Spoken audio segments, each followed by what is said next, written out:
Je dis bonjour à tout le monde après ces problèmes techniques qui nous ont mis en retard. Et j'essaie de développer mon propos qui est frappé par l'extraordinaire événement qui s'est produit dont nous n'avons pas fini de tirer toutes les conséquences. Le confinement a été appliqué à 3 ou 4 milliards d'humains sur la planète. 3 ou 4 milliards d'humains. Ça n'est jamais arrivé avant dans l'histoire de l'humanité. C'est-à-dire que le système capitaliste qui règne sur toute la planète a été obligé de donner la priorité à la défense de la santé des humains contre la productivité qui est la sienne. C'est un système qui repose sur la compétitivité, qui doit produire du cash, des marges, des surprofits et des dividendes. Et pourtant, il a été obligé, sous peine de centaines de milliers, de millions de morts, d'arrêter l'économie et de donner la priorité collective à la santé de 3 ou 4 milliards d'humains. C'est un événement qu'il faut méditer parce qu'on peut donc donner la priorité à la santé sur l'économie. Alors bien sûr, il y a eu des résistances. Le 6 mars dernier, en France, Macron disait « allez tous au théâtre » avant de dire « on arrête le 12 ». Trump a même appelé aux États-Unis à manifester ses partisans contre ceux qui imposaient le confinement dans un certain nombre d'États, avec une particularité aux États-Unis, c'est que les gens qui étaient pour Trump et contre le confinement hurlaient partout « laissez notre liberté » et ils assimilaient le confinement au communisme. Ils liaient la protection de la santé à du communisme et à la privation de liberté, ce qui indique le concentré de la lutte idéologique et de classe qui s'est fait opérer là. On a la même chose au Brésil, où il se passe une catastrophe, et où Bolsonaro est sur la liste de la ligne de Trump et dit aussi pas de confinement. Et allez, mourrez, que les plus faibles et que les plus vieux meurent. Et il voit une opposition grandir, évidemment. Et alors l'autre personnage dans cette histoire, c'est Boris Johnson en Grande-Bretagne. Parce qu'il a dit non, il était sur la ligne de Trump et de Bolsonaro. Et il a dit non, on ne se confine pas. Et puis il a été malade. Alors là, la maladie frappant le chef en Grande-Bretagne a changé la donne. L'existence détermine la conscience. Il est arrivé à son tour prôner le confinement, avec un tel retard d'ailleurs qu'en ce moment, il y a une polémique en Grande-Bretagne sur le nombre de morts que ce retard a coûté. Mais les gens qui, au pouvoir, les excessifs du capitalisme ou du fric, qui ont refusé le confinement, ont été finalement assez minoritaires parce que la majorité des humains ont voulu sauver leur vie. Et c'est un très grand événement du point de vue des conséquences. On peut donc donner la priorité à la vie contre le marché. On peut donc donner la priorité à la vie à des mesures collectives pour sauver des humains contre les intérêts du capitalisme. Alors, je pourrais souligner deux autres événements. Il y en a un qui vient de se produire avec le meurtre de George Floyd. La réaction est mondiale aussi. C'est-à-dire, dans tous les pays du monde, contre le racisme, en ce moment, se mènent des manifestations, des débats, des mobilisations. Ça affecte les États, les gouvernements, les polices. Et cette mobilisation-là, ce choc de l'esprit, a traversé aussi, lui, toute la planète. Cela me fait nous rappeler que ça avait déjà été le cas pour la question des droits des femmes contre les violences multiples qui leur étaient faites avec MeToo. Et là, ce fut aussi quelque chose de mondial et de planétaire. Et si j'additionne les trois événements, sur la santé, sur les droits des femmes et sur la lutte contre le racisme, il y a quelque part, comment dire, oui, c'est pas le bon terme peut-être, mais une opinion mondiale et des réactions des humains contre le système dans lequel ils sont, qui sont par-dessus les frontières, rien de nationaliste là-dedans, rien d'individualiste là-dedans, rien de réactionnaire là-dedans, parce que dans cette échelle de marche, c'est évidemment positif et progressiste. Je veux dire que si on imaginait qu'il y a un semblable mouvement d'opinion contre les abus des riches, c'est-à-dire qu'il y a 87 humains qui possèdent autant que 3,5 milliards d'humains, le fait que l'argent soit concentré, la spéculation, l'hyperfinance, au détriment de l'emploi, du chômage, du partage, du bien-être, etc., de milliards d'humains. C'est aussi quelque chose qui va frapper l'opinion en conséquence de la crise que nous vivons. Ça serait bien que pareil mouvement se produise. Si j'étais riche, dans ce cas-là, très riche, je me planquerais, comme il faut se planquer du virus. Hein. Et on peut imaginer aussi que face à la dégradation du climat, aux mesures qui doivent être prises pour protéger la planète, il y a des mesures aussi de très grande importance qui soient exigées pour les transports publics, contre le nucléaire dangereux, pour qu'il y ait des énergies renouvelables, pour qu'il y ait des choix faits pour ce qui reste des voitures propres, ou bien ça peut être exigé avec le même effet d'opinion. Ça a commencé, c'est d'ailleurs le 4e des thèmes. Et alors, on peut dire, par exemple, que les 2000 milliards d'armements qui sont dépensés chaque année par an, 2000 milliards d'armements qui sont faits pour détruire la planète, que les gens les prennent pour cible de la même façon, avec la même puissance d'opinion que ce qui vient de se produire sur les autres thèmes que j'ai évoqués. Nous sommes donc dans une situation qui est très importante. C'est comme le vice qui rend hommage à la vertu. C'est comme le capitalisme qui est taraudé par des besoins humains collectifs et où la priorité est posée contre la compétitivité. Or, nous sommes, des militants d'économie de solidarité contre l'économie de compétitivité. Le capitalisme, la compétitivité, c'est l'égoïsme et la guerre. C'est ce qu'on nous dit tous les matins sur les radios. Et là, pour l'instant, ils sont obligés de mettre un bémol partout et de faire face, y compris pour sauver leur propre vie dans la classe dirigeante, et de faire face à toutes ces exigences qui montent partout. Et en France, ça se concentre parfaitement, et en Europe également. Parce que l'Europe, l'Union européenne capitaliste, libérale, verrouillée, qui dit non, stopper les déficits, stopper les dettes, stopper l'inflation, etc. Voilà un seul coup qu'elle libère une fois 750 milliards, et ça peut aller jusqu'à 1000 ou 1500 milliards, et qu'elle ouvre des budgets, c'est-à-dire que la Banque centrale européenne, d'habitude, qui est là pour serrer la vis, ouvre des budgets. C'est aussi quelque chose d'assez exceptionnel. Allons plus en France, où est notre combat de classe sociale, nous, le salariat.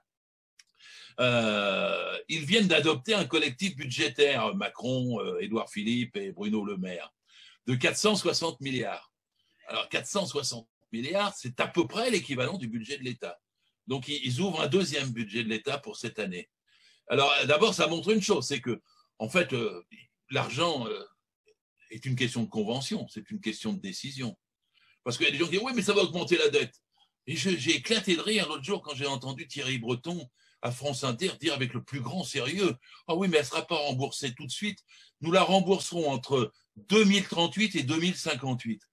Mais il se moque du monde, ça ne sera jamais remboursé. C'est comme, je vois des économistes comme Daniel Cohen, je crois, qui disent, oh ben, qu'à faire une dette centenaire. Un personnage comme Alain Minc aussi, oh ben, qu'à reporter la dette à 100 ans. C'est là où on peut expliquer aux gens qui croyaient au chantage de la dette, à l'exigence de la rembourser pour ne pas faire souffrir nos petits-enfants, c'était du baratin. La dette est une convention et on peut parfaitement l'annuler. Alors, d'autant plus qu'aujourd'hui, après la pandémie, l'économie, elle souffre de quoi? C'est pas comme après une guerre. Parce qu'après une guerre, tout est détruit. Là, rien n'était détruit. Tout peut remarcher du jour au lendemain. La seule chose qui manque, c'est le carburant monétaire. Si la création monétaire vient remplir, et c'est d'ailleurs ce qu'ils font en partie, c'est encore un hommage du vice à la vertu, s'il y a une redistribution d'argent pour réinjecter, pour redistribuer, etc., eh bien tout peut repartir en fait. Et la seule façon de lutter contre les reculs économiques, l'absence d'investissement, le développement et le chômage, c'est d'injecter évidemment de la monnaie. Et la création monétaire est la réponse. Gérard, si tu permets, je voudrais revenir un peu à ton propos liminaire.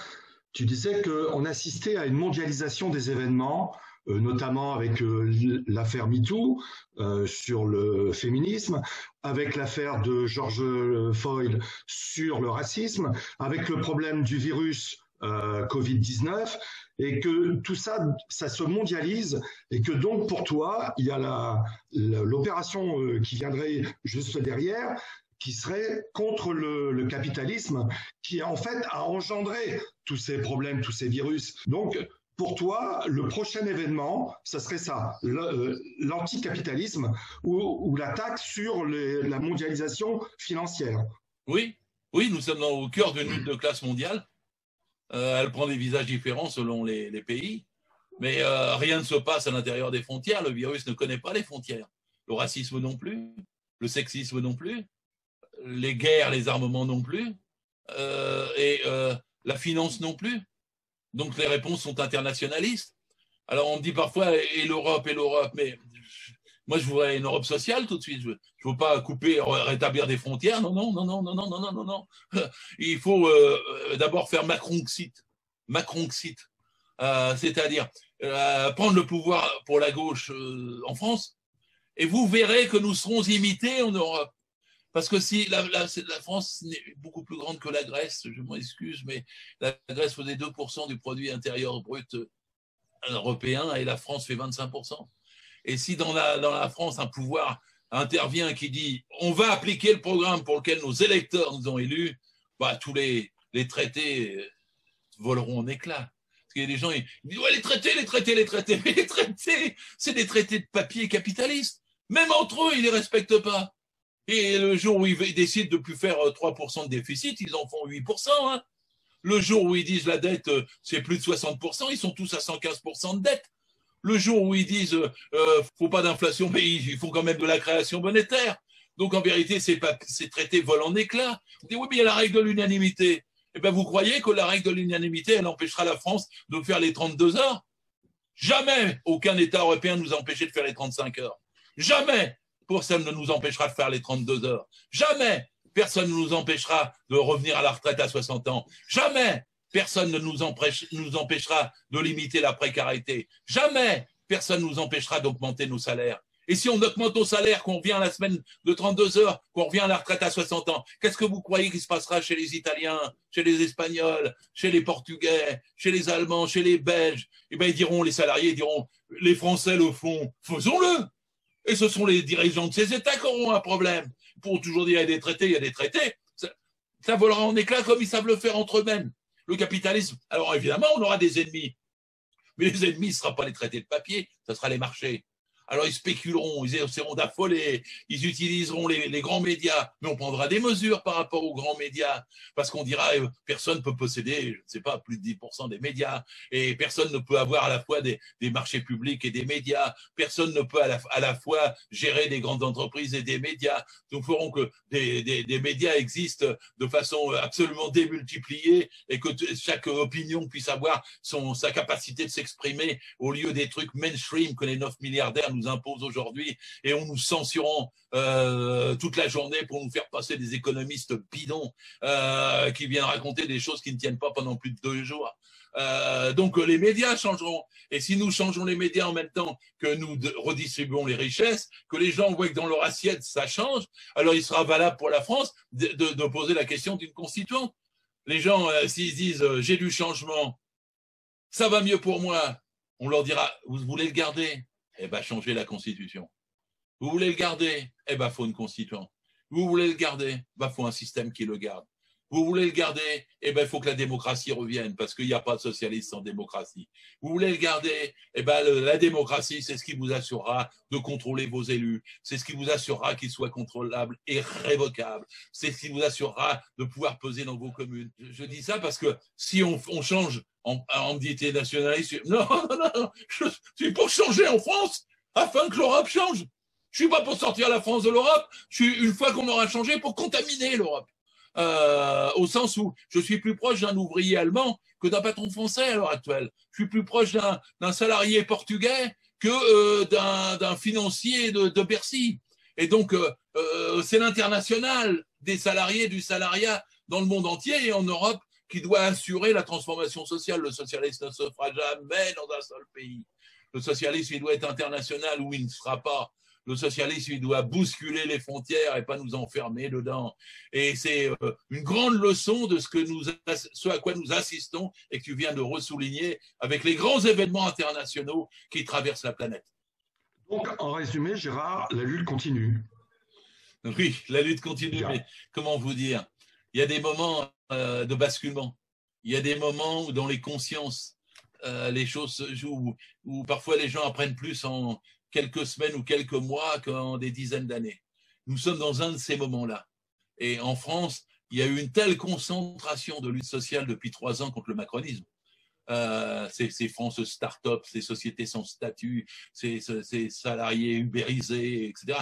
Il y a une telle concentration de rejet de ça que du coup, tous les gens disent comment on peut faire. Pour l'ubérisation, on vient de le voir, la Cour de cassation en France a cassé l'idée qu'on pouvait être salarié sans avoir de cotisation sociale et sans avoir le droit du travail. Moi, l'autre jour, je suis allé avec joie, je vais terminer là-dessus, chez les Frichti.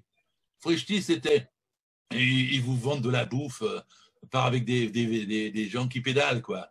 Ils les payent 5 € de l'heure, sans cotisation sociale, avec une vague prime au kilométrage dont personne ne sait le tarif.